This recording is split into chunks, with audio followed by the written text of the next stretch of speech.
hondos de la misma celda o del mismo andén, con dos que alcancen el tope de la subasta, con dos que bailen sin casa en el mismo tren, con dos que resulten ser de la misma casta, con dos entre tantos ecos se digan quién, con dos que se nos parezcan en la canasta, con dos que tengan el alma como de 100, con dos que se quieran bien, con dos que se quieran bien,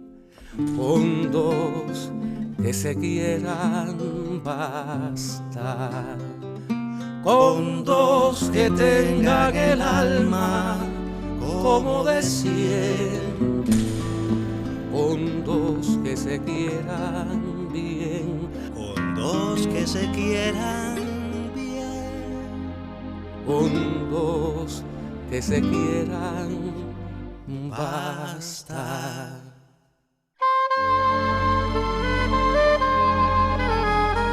Muy buenas noches, estamos en Con Dos que se quieran, ahora aquí en Quinta Avenida y calle 32 en el barrio de Miramar, en los maravillosos estudios Abdala. Hoy me acompaña no un amigo, sino uno de mis mejores amigos. De los amigos esos que forman parte del núcleo central de ese grupo de 4 o 5 amigos que son los amigos que lo saben todo o casi todo y que han estado conmigo en las buenas y en las malas. El doctor, historiador de la ciudad de La Habana y una de las personas más queridas por nuestro país, mi hermano Eusebio Leal. Buenas noches, Eusebio. Debe ser así, yo debo preguntarle si nos tratamos de usted, te trato usted, o nos vamos de tú con todo el respeto que merece su talento, investidura y personalidad. Como te sea más cómodo, Mauri. Bueno, lo voy a ir alternando entonces. Eusebio, usted dijo en una entrevista en el libro Legado y Memoria, que acaba de publicar, lo más reciente que ha publicado, dijo, quizás todo lo que hacemos es un reflejo de los dolores, de las carestías, de las alegrías y las tristezas. ¿Qué cosas le alegran y qué cosas le entristecen todavía hoy? Y es una pregunta muy abarcadora y quiero que sea usted muy abarcador en su respuesta. Creo que el tiempo se fue, nos fuimos demasiado rápido en el tiempo, porque el tiempo está ahí. Y eso quizás es una cosa que ahora vuelve a veces con más fuerza al espíritu. Pero es superado siempre por una voluntad de volver. Siempre he dicho que cada criatura construye su entorno a su manera. Los que me conocen saben que siempre reproduzco más o menos el mismo espacio donde trabajo, el mismo espacio donde vivo. Y eso quizás responde en gran parte esa pregunta.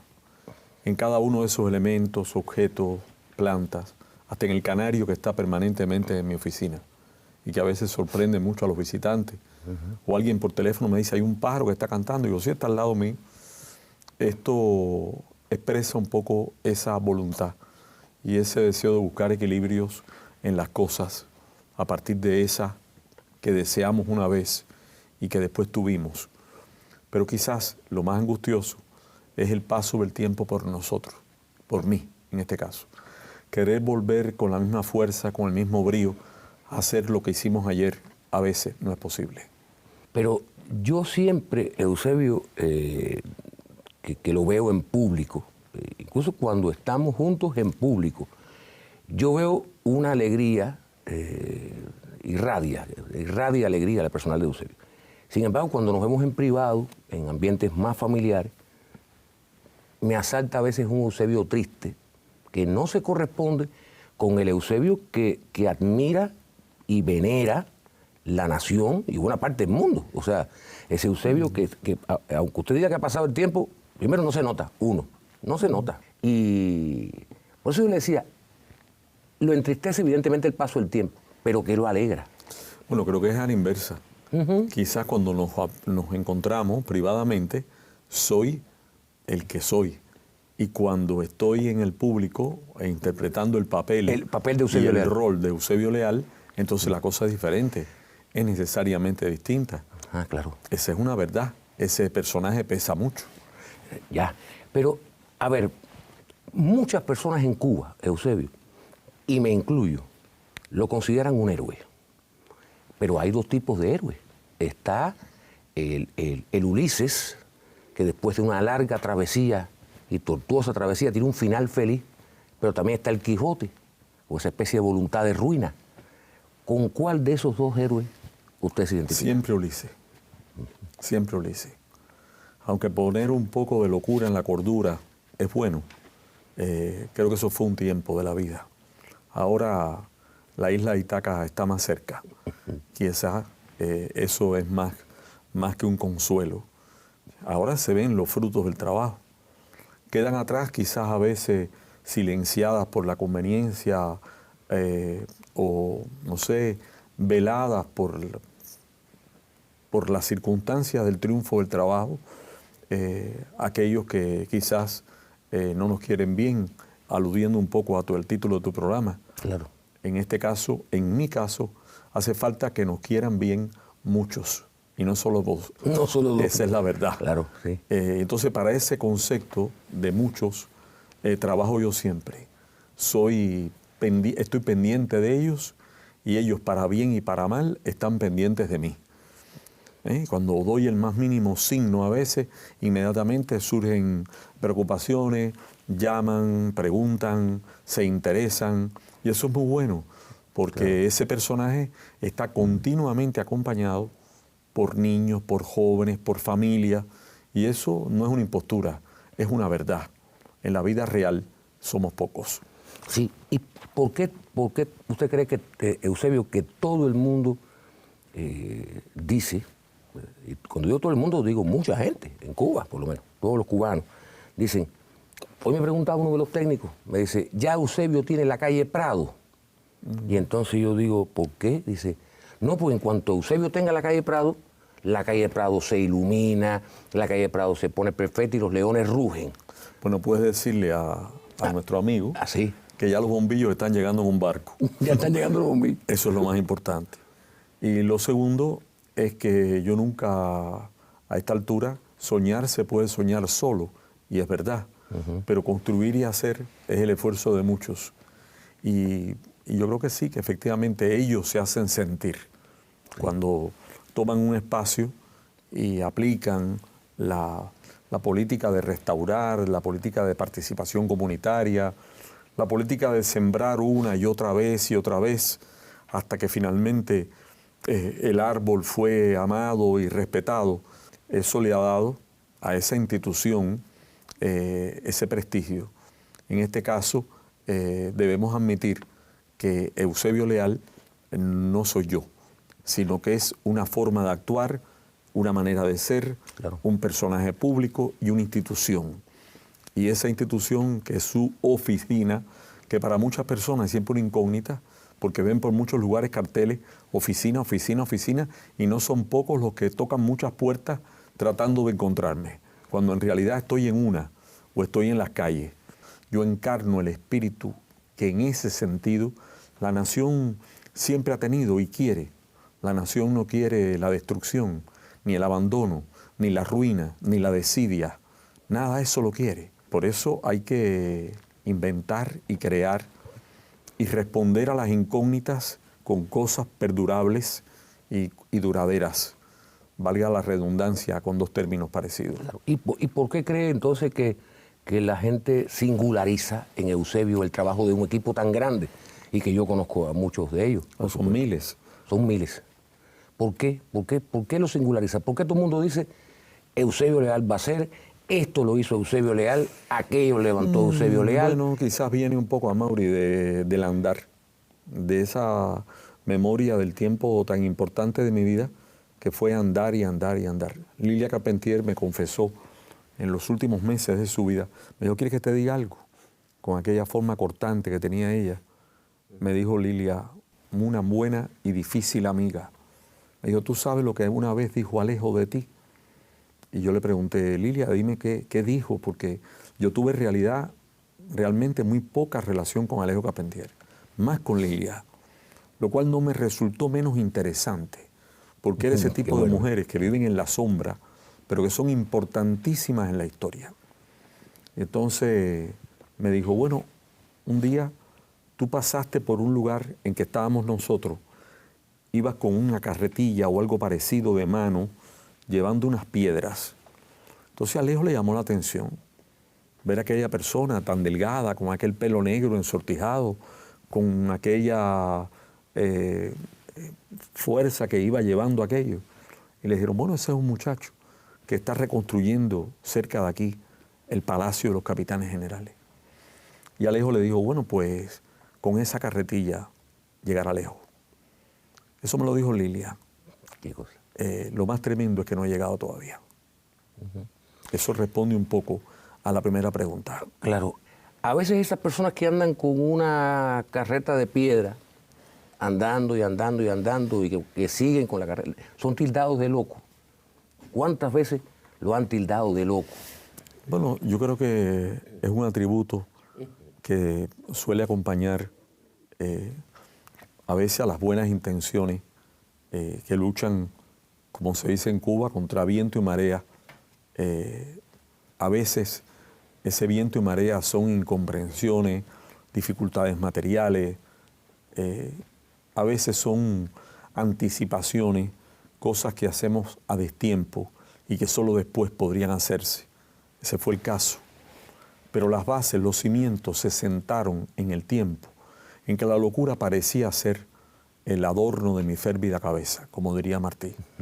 Y a mí me fascinó ese periodo de la vida en que no tenía tiempo, trabajaba sin tiempo, en que no me asustaba tanto el tiempo y que no tenía que decir, como a veces hoy, quisiera otra vida para ver lo que se quedó por hacer y para quizás al final de esa otra pedir otra.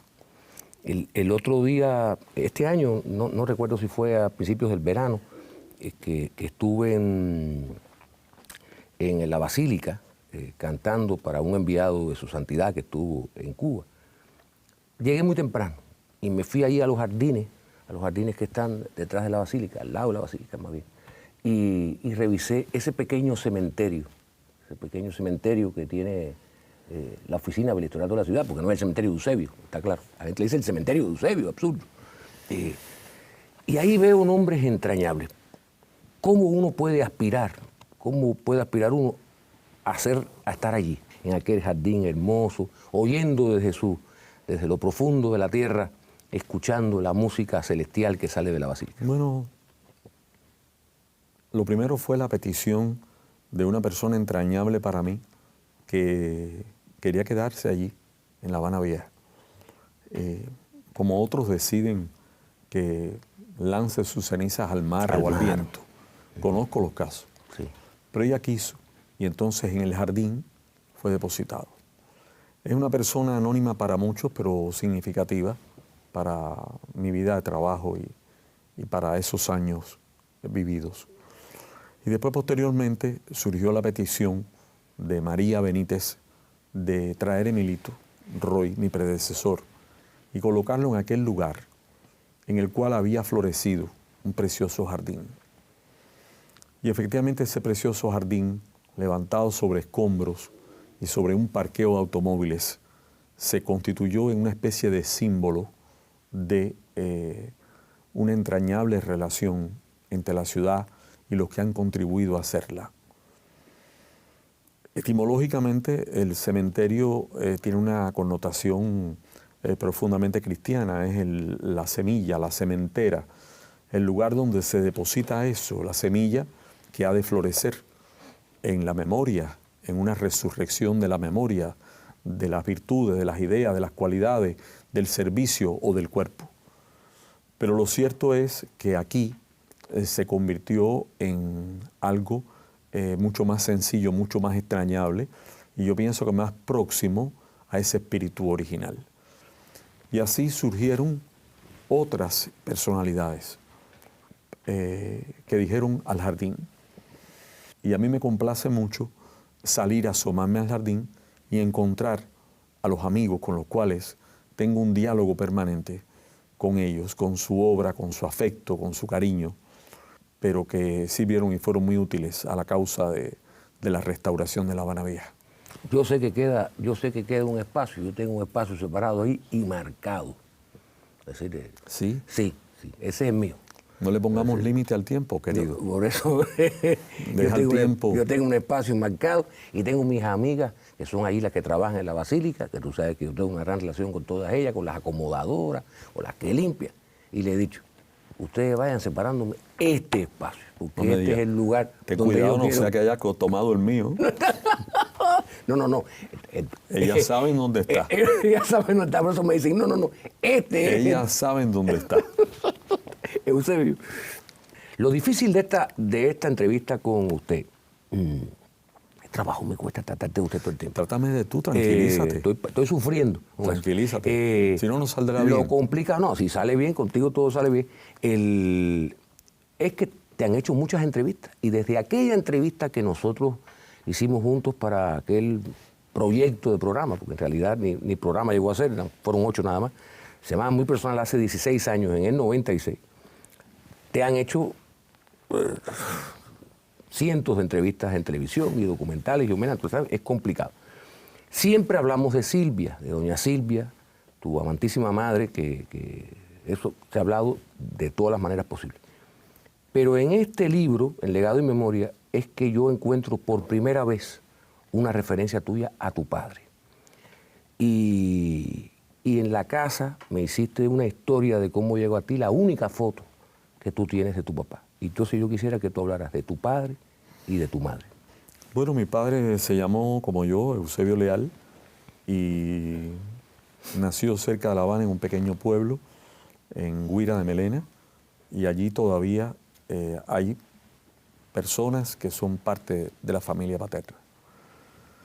Mi padre y yo tuvimos una relación distante, pero siempre yo pienso que fue una experiencia muy importante para mí, una experiencia de mi vida, conservar los momentos que los puedo contar en que nos vimos y nos tratamos. Esos encuentros terminaron abruptamente en un determinado momento. Él tomó un camino diametralmente opuesto al mío mucho antes y yo creo que a partir de un determinado momento de mi vida, yo necesité reconciliarme con el recuerdo de la memoria de. Y por eso es la historia del retrato que tú supiste, claro. Porque yo no conservaba ningún retrato y le pedí a una persona, amiga, que se acercó a mí para un tema familiar muy delicado, que buscase bajo la tierra un retrato. Y un día volvió a la puerta de mi casa y me trajo el retrato de mi padre con mi madrina América, que por cierto me quiso mucho. Entonces, toda mi vida ha estado centrada en Silvia, mi madre, que como sabes ha cumplido 99 años felizmente, quiere decir se aproxima en febrero a un siglo de vida, que sigue todavía muy lúcida cada paso de mi vida, que es el centro de nuestra vida y que fue a partir de un determinado instante de ella, padre y madre al mismo tiempo. Y como ese no es un caso exclusivo, es un caso muchas veces repetido, y yo no soy de los que cree que madre es una y padre puede ser cualquiera, la necesidad y la ausencia que todo varón o cualquier niño siente por la falta de uno de los dos, independientemente que uno de ellos cargue o soporte la totalidad de la carga, de la crianza, del encaminar, de enseñar, del educar, en la realidad mía concretamente, eso lo asumió mi madre. Claro. Te agradezco muchísimo que hayas hablado de lo de tu papá, porque durante todos estos años de amistad que ya suman décadas entre nosotros dos, ese es un tema que tú normalmente rehuías de cualquier conversación, incluso privada, cosas que a lo mejor hoy has superado o has logrado no juzgar tan duramente, ¿no? Mira, hay cosas que no, en nuestro estilo de vida, en el nuestro, cuando hablo así, hablo del estilo de nosotros, no está el llevar a los medios y a la opinión pública a veces cosas personales que están ahí durante mucho tiempo. Fueron dos caminos. El mío es este.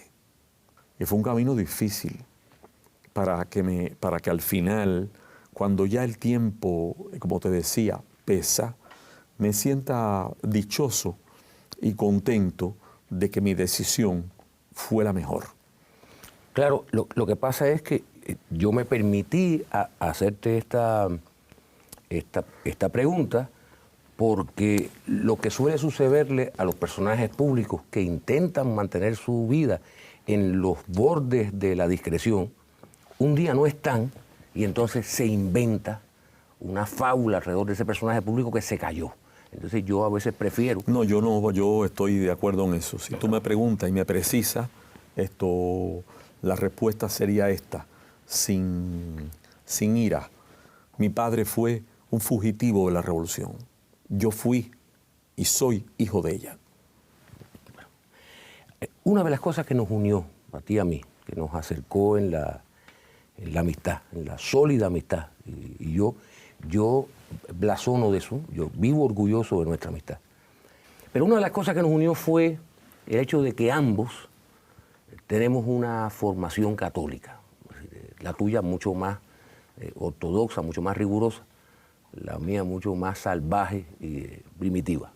Todavía tú eres un hombre que ejerce el catolicismo como principio rector de tu conducta, de tu... Oye, la estructura cultural mía se formó en la disciplina de la Iglesia. Y como diría San Pablo, nunca me avergoncé ni me avergonzaré del Evangelio, porque sería avergonzarme de la buena nueva que quizás encontré en la victoria de la revolución como una respuesta a mis intensas y sufridas inquietudes sociales. Esto es lo primero. Lo segundo, fue también muy difícil compatibilizar religiosidad y revolución. Fue muy difícil. Eso pasó por incomprensiones, eso pasó por malos momentos, pero para mí nunca existió esa incompatibilidad. Tuve una profunda convicción y cuando leí una vez una carta que Fidel le envía al padre de Renato Guitar, hablándole del destino de su hijo, de la muerte de Renato en el Moncada, una carta muy conmovedora, por cierto, y muy intensa, sentí que lo que estaba escrito era una protección, era una palabra de respuesta a mis propias inquietudes. Y pude responder una vez como Jesús a la mujer pecadora, ¿dónde están ahora los que te persiguen? Simple y sencillamente, todo eso pasó. Y desde mis convicciones, ingresé en el seno del Partido Comunista de Cuba, creyendo en el programa del partido, en la voluntad y en el espíritu de lo que ahí estaba contenido. Más que marxista, fui fidelista, y lo he sido, que era algo más, porque su pensamiento fue más abarcador y más amplio, y por naturaleza más revolucionario, hasta a veces más iconoclasta que los cánones del dogma o de la doctrina. Y en ese sentido, me siento muy feliz de haber podido no solamente alcanzar el reconocimiento y la amistad de él, que fue y es para mí un privilegio, sino también la de Raúl y la de casi todos los hombres y mujeres de la revolución, de los padres fundadores de la revolución. No puedo explicar mi propia vida. Yo tenía 16 años cuando triunfó la revolución y ahora estoy apuntando ya al 7 y al 0. Si eso es así, entonces no es la hora, como diría nuestro querido y común amigo Silvio Rodríguez, de claudicaciones, ni tampoco de arrepentimiento, ni de vergüenzas. Yo soy lo que he sido, con mis luces y mis sombras, con mis errores y con mis aciertos. De todos ellos he aprendido, pero he aprendido mucho más de la calle, de la escuela pública, de la gente. He aprendido intensamente de todo eso. Y creo que hoy comprendo que lo bueno es tener todo como si no se tiene nada. Y lo único que lamento es que me ha quedado poco espacio para mí mismo. Me ha pesado mucho el personaje que creé.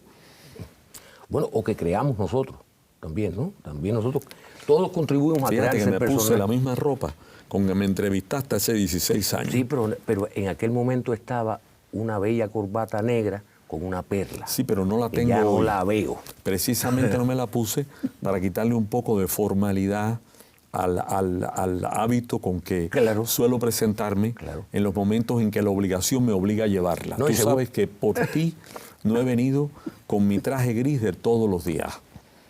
Por ti no lo he dejado, Petit me ha ayudado a quitarme esa pesada armadura llena de recocidos y abolladuras, porque ha sido el traje con el cual he peleado en todos los ámbitos de la vida cultural y política cubana. Esta es mi obligación. Yo te lo agradezco. Y es mi deber para pero ti hubieras podido y venir, para el público. Pero hubieras podido venir en calzoncillo. No, pero estoy muy bien. Pero, No, querido, no, que va. No, estás muy... bueno, No tú vamos eres- a llegar a los extremos. Tú eres un príncipe y como tal te vas a comportar siempre. ¿Qué cosa era Juventud Acción Católica, donde tú perteneciste? Fue una de las 4 organizaciones o de las ramas de la acción social y laical de la Iglesia: la Juventud Obrera, la Juventud Estudiantil y la Juventud Parroquial, que era la Juventud Acción Católica. En ella nos formamos en aquellos principios de apostolado, en una época en que no eran muchos los hombres, que los hombres se ponían al final en las iglesias, y nosotros tratábamos de transformar anticipadamente, de hacer partícipes del culto, cuando el culto era en latín, por ejemplo. Tratábamos de explicar, tratábamos de simplificar, tratábamos de ser modernos. Allí conocí a los primeros conspiradores contra el orden establecido. Allí conocí a figuras que pertenecían a otra generación, como por ejemplo en la Unión de los Caballeros Católicos, que eran los hombres mayores. Conocí allí a un joven médico, al doctor Eduardo Bernabé Ordaz, después comandante, y más tarde uno que... Sí, formaba parte de Juventud Acción Católica. No, formaba parte de la Unión de los Caballeros, De la porque Unión era de un los hombre Caballeros. mayor. Ah, porque era era ya mayor, un claro. médico graduado. Y en la juventud, pues conocimos a un conjunto de personalidades que estaban en la lucha insurgente. Yo pienso que la personalidad más atractiva para mí fue en una de aquellas incursiones por Centro Habana. Me encomendaron llevar un mensaje al antiguo mercado que se demolió al triunfo de la Revolución. Allí entré por aquello que no puedes explicarte lo que era el mundo del mercado. Es algo, es un recuerdo imborrable. Era un gran orden establecido, pero había que entrar por laberintos de ventas, de gallinas, de fruta, de animales, de lechones, de pequeños restaurantes, y al fondo, y metido en medio de todo aquello, una imprenta. Y en la imprenta, un hombre que leía Los Miserables de Víctor Hugo con pasión, y que estaba allí en camiseta con su delantal, y que era el impresor de aquella casa. Se llamaba Sergio González, y como era cristiano, como nosotros, le llamaron el curita. Curita. Claro. Yo pensaba, entonces, en toda esta historia, ¿por qué no sacerdote? ¿Por qué no fuiste sacerdote? La respuesta podría ser la siguiente. Yo he amado extraordinariamente a la mujer. Y el sacerdocio y el celibato, tema que no voy a analizar ni a discutir aquí, Está claro. Ni aquí ni allá. me privaba desde entonces de la lealtad a ese principio de la tradición cristiana sacerdotal. Fui amado y amé y fui amado. desde muy temprano, desde muy joven, con una inclinación fatal a la poesía, a las lecturas románticas, al sueño de la belleza ideal, y eso me apartaba de todo eso. Pero siempre estuve cerca y estoy cerca. Nunca me aparté. Patria y fe. Eso ha sido una divisa personal. Tú eras tan enamorado de niño, tú eras muy enamorado de niño, fíjate, de niño, de joven, de adolescente, vamos a Bueno, hablar. en mi libro hay una linda, en mi libro Fiñes hay una linda Fiñes. semblanza con una foto que se llama Una flor para Beatriz, que se llamaba así la niña que jugaba en los jardines del Capitolio, y estoy yo allí entre los platanillos que florecían en el jardín del Capitolio. Estábamos nosotros jugando y en esa foto estoy ofreciendo la flor para Beatriz, que después quedó inmortalizada en el libro. Y andas todavía con una carretilla de flores, seguramente. No vamos a... Yo creo que hay un momento oportuno en que la nave se detiene en un puerto, en un camino. Yo, como sabe, tengo una persona que me quiere muchísimo, que convive conmigo, que me soporta y a quien yo le llamo afectuosamente la viuda, que es Anita. La viuda. Las piruetas debieron pasar, a pesar de aquella afirmación categórica de Martí que decía: yo quiero con labios nunca iguales un beso siempre nuevo. ¿Y cómo tú eras de estudiante? ¿Tú eras un buen estudiante? De niño. Bueno, las cosas que me gustaron, Amaury, las que me gustaron. Me encantaban las clases orales, me encantaba la geografía y la historia, me fascinaban las ciencias naturales, me gustaban los atisbos de lo que se veía en las asignaturas de geografía, como era, por ejemplo, el mundo de las cuevas, el mundo de la naturaleza de Cuba. Todo eso para mí era una cosa fascinante y fui bueno en eso. Y en ciertas cuestiones, unas clases muy bonitas que se llamaban moral y cívica. Y me encantaban, en principio, las clases aquellas para escribir sobre el papel pautado y con la tinta china y la pluma de punto, escribir las formas de las letras y aprender a tener una letra hermosa y a escribir las capitulares. Nos enseñaban muchas cosas en la escuela. En la escuela primaria, en la escuela de todos. Y desde luego que me fascinaba la conversación, hacer una exposición en clase era para mí un verdadero deleite. Y mamá dice que me encaramaba en un cajón de manzanas o de peras y que hacía un discurso para un público imaginario. Pero ahora tú tienes un equipo yo las conozco, de secretarias. Ahora, con la rapidez con la que tú llevas el trabajo y la vida y todo eso, tú no te puedes permitir el lujo de sentarte cómodamente a escribir. Tú tienes que dictar constantemente, porque ¿cómo es un día de trabajo tuyo normal allí? Desde que arranca el día. A primera hora de la mañana, yo llego 8:15 al trabajo, salvo si hay una necesidad de llegar primero. Si no hay reuniones, por ejemplo, de la construcción o una revisión de obra que obliga a estar allí un poco antes, a las 8 en punto, estoy contestando esa multitud de mensajes, de correos que llegan de Cuba y de otras partes. Y yo tengo muy poco tiempo. Entonces, hay un amanuense a quien le dicto inmediatamente la respuesta diaria de los correos. Hay personas que quieren mantener una correspondencia epistolar. Esto lo decía, se quejaba con amargura Dulce María. Y a veces no puedo corresponder sino con 4 letras. Después me ocupo de dar respuesta de los temas del Estado, de los temas que genera la oficina del historiador. Si yo no hago eso antes de las 11 de la mañana, estoy perdido porque se acaba mi día. Debo atender las obras de construcción de la restauración, imponiéndome visitar cada semana y chequear un X número de obras. Debo hacer gestiones para ellas, como se dice en Cuba, a todos los niveles. Debo ocuparme diariamente de los temas económicos y tengo que escuchar y ver cómo se distribuyen los fondos, los recursos, que se pide, que no, que se paga, que no. independientemente de que yo no intervengo por principio en ninguna forma de negocio ni en ningún tipo de comercio de ninguna naturaleza. Después debo ocuparme de los temas del patrimonio cultural. Quiere decir, lo que es mi vocación, los museos, las colecciones, y tengo que atender las visitas, no solo de grandes personalidades, sino también de muchos cubanos, escuelas, personas, más las propias visitas que recibo todas las semanas. Después trato de escapar de la oficina e irme a la calle a recoger y a mirar, para dar también oportunidad que las personas se acerquen y me digan, me alerten, me comenten, me cuenten.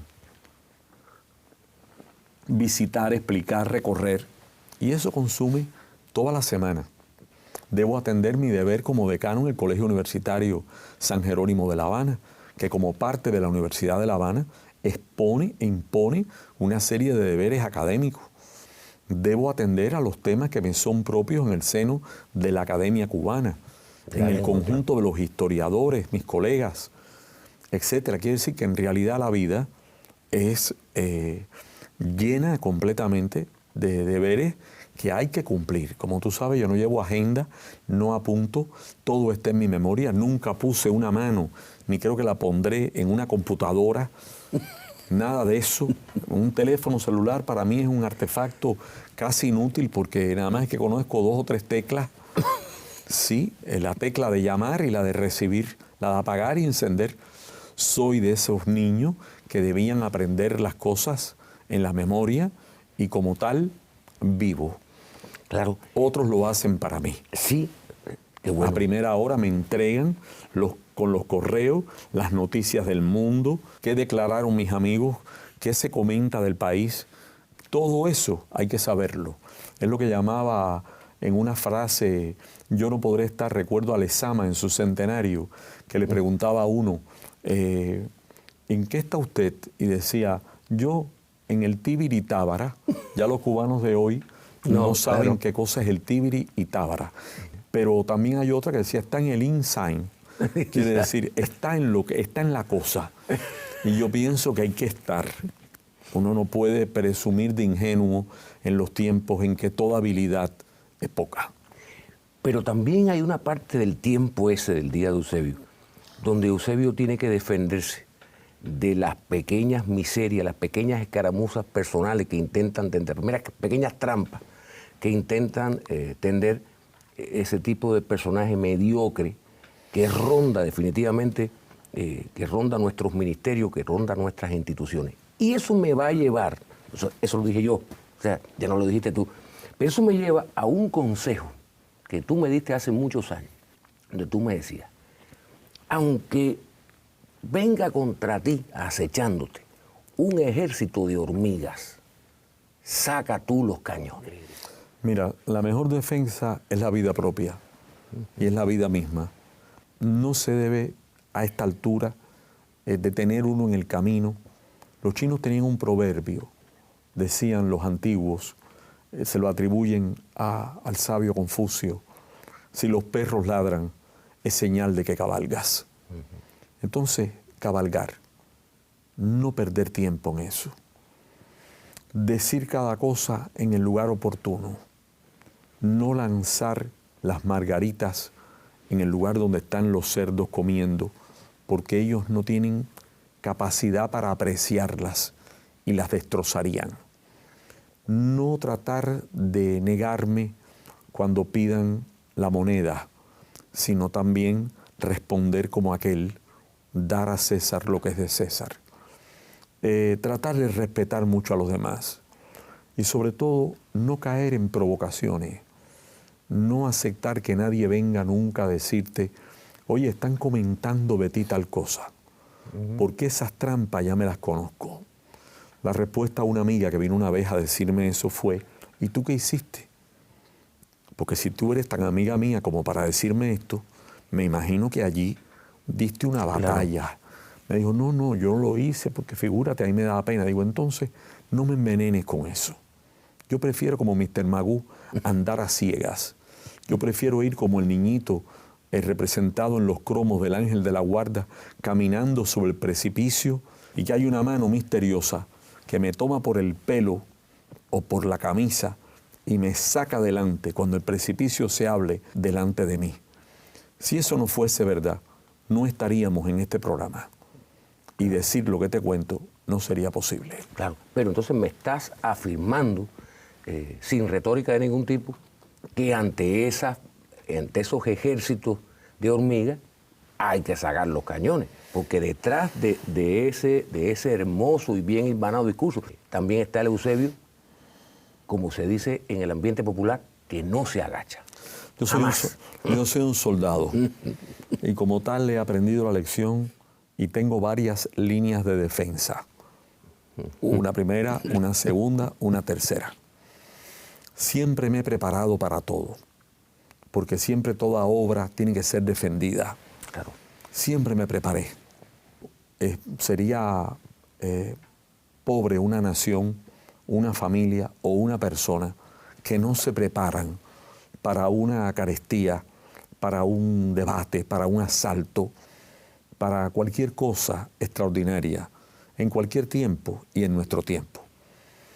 Napoleón decía que era muy importante evitar las concentraciones, evitar que se unan y que se cree una coalición. Para eso hay que actuar siempre diplomáticamente, tratar de evitar toda confrontación, sobre todo cuando tú tienes responsabilidades institucionales. No puedes ser conducido nunca a batallas tontas, a personalismo, etc. Pero en caso de que sea inevitable, atacar primero. Ahí está. Quiero irme a tu voluntad de rescatar, pero ya se ha hablado mucho de tu voluntad de rescatar objetos, cosas olvidadas, recuerdos, sino a tu voluntad de rescatar afectos y de rescatar amigos, porque hasta a mí me rescataste en un momento determinado. No. Sí, cómo no, pero bueno, son de las cosas privadas y mejor las dejamos así. Pero, ¿qué concepto tú tienes de la amistad? Tú eres una persona de muchos amigos, de pocos amigos, de amigos selectos, porque no hemos hablado demasiado de eso nunca. Yo tengo amigos que quiero muchísimo. Tú lo sabes. El gran riesgo de mencionarlo es que una omisión ofenda a alguno. Pero tengo amigos, no son muchos, porque conocidos son infinitos. Claro. Y la amistad tiene distintos grados.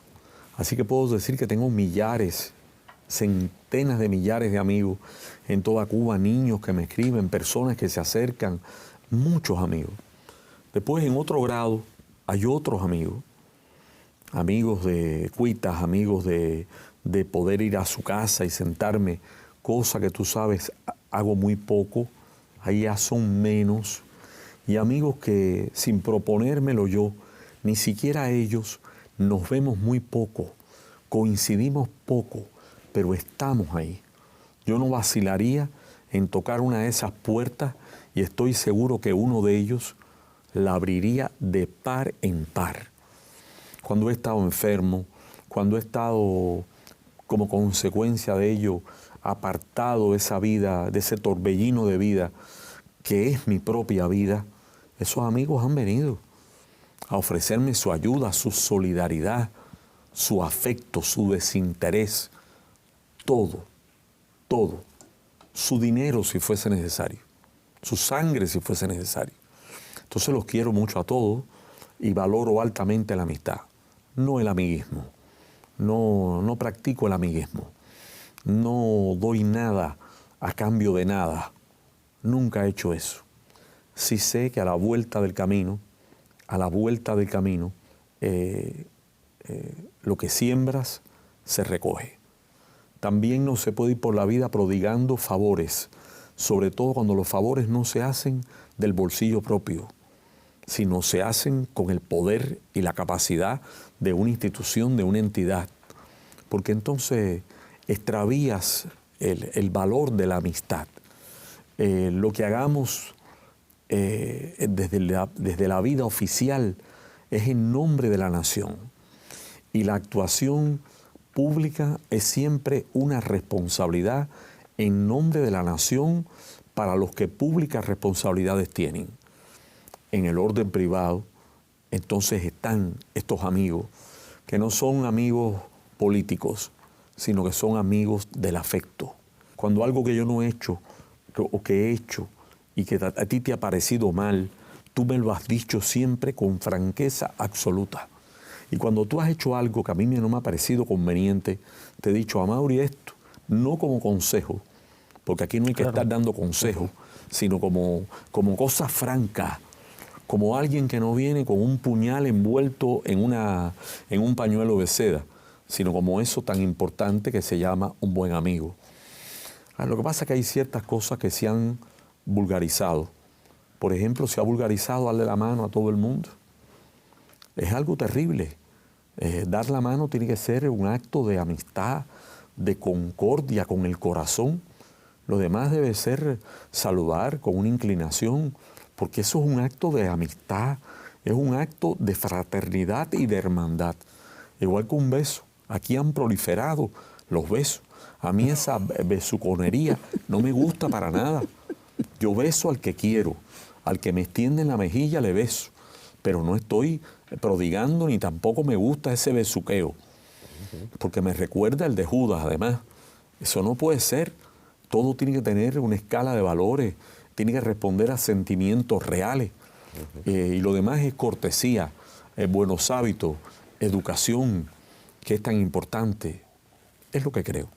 Eusebio, en el último congreso de la UNIAC, una intervención tuya cuando se estaban eligiendo las personas que iban a ser miembros del Consejo Nacional de la UNIAC, yo estaba. Y ante una respuesta, ante una opinión de un compañero también valiosa, porque al final de cuentas cada uno en esas cosas tiene la libertad de opinar y de dar su punto de vista, tú hablaste con una claridad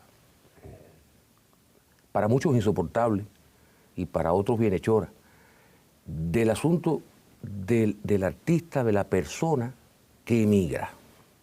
Quisiera que tú, hoy en el programa, y ya casi a punto de terminar la entrevista, me dieras una opinión sobre esos cubanos que deciden en un momento determinado vivir en otras partes del mundo y cuánto respeto se puede sentir por ellos, cuánta consideración se puede sentir por ellos y por qué uno muchas veces también los rechaza, o a los que uno rechaza y a los que uno aplaude, quiere y venera. Mira, yo estoy en Cuba porque creo profundamente en la libertad. Y tanto he creído en ella que siempre digo que la ejercito y me lo creo. Y quiero eso mismo para todos los demás. Creo que lo más conveniente es pensar que somos una isla y que los isleños siempre viven pendientes del horizonte, queriendo trascenderlo. No es nada nuevo. Así ocurrió desde el poblamiento inicial de la isla y fue una isla que se formó de la migración de otros pueblos y naciones, del abrazo que se dieron a veces sangriento en el suelo de Cuba, los opresores y los oprimidos, conquistadores y conquistados, y creo que la nación cubana es el fruto de esos encuentros y desencuentros, de ese ir y venir. Martí vivió más tiempo fuera de Cuba que dentro de ella. Lejos de ella murió Heredia, por ejemplo. Otros, como Céspedes y Agramonte, iniciaron largos viajes para conocer el mundo. Y podría citarte muchos ejemplos. Cada época tiene su signo y sus circunstancias. Y yo no creo que por sí misma la migración tenga que ser considerada, y más hoy, un evento estrictamente político. Es un tema económico, es un tema familiar o es un tema opcional.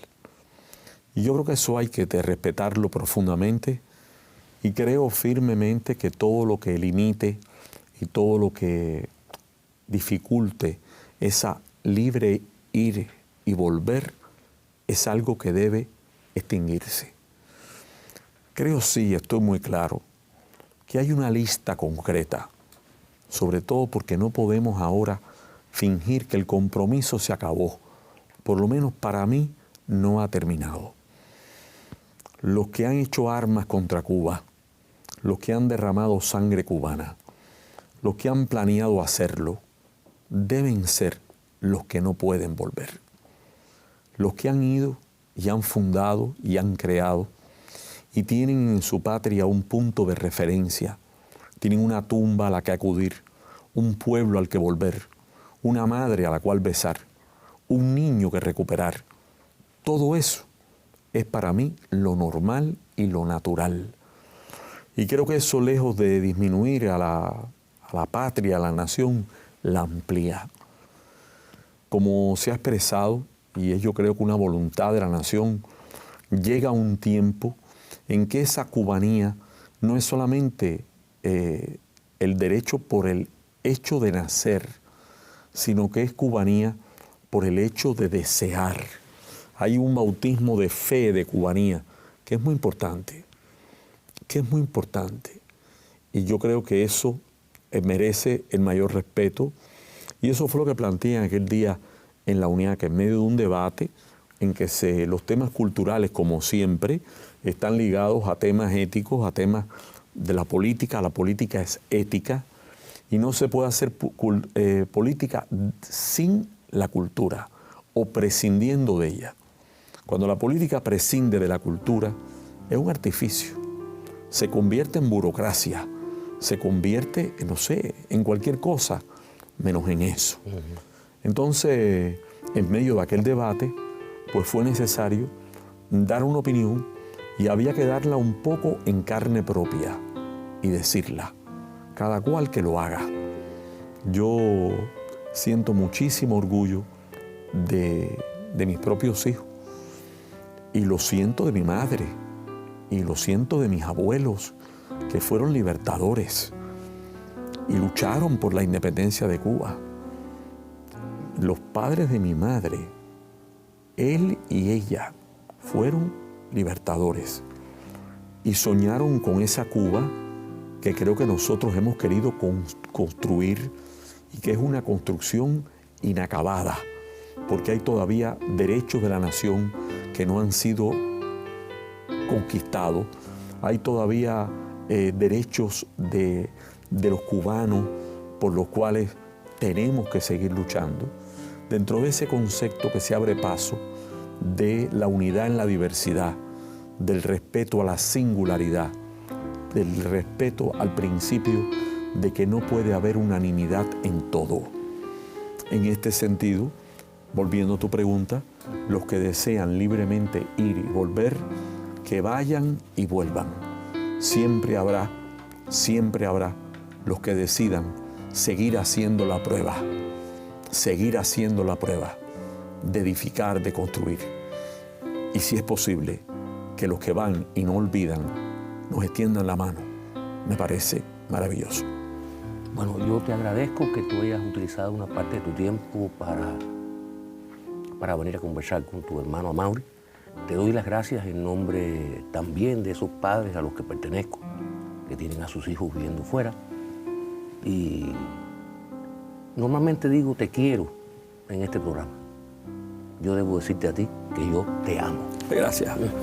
Muchas gracias. Hondos de la misma celda o del mismo andén, con dos que alcancen el tope de la subasta, con dos que bailen sin casa en el mismo tren, con dos que resulten ser de la misma casta, con dos entre tantos ecos se digan quién, con dos que se nos parezcan en la canasta, con dos que tengan el alma como de 100,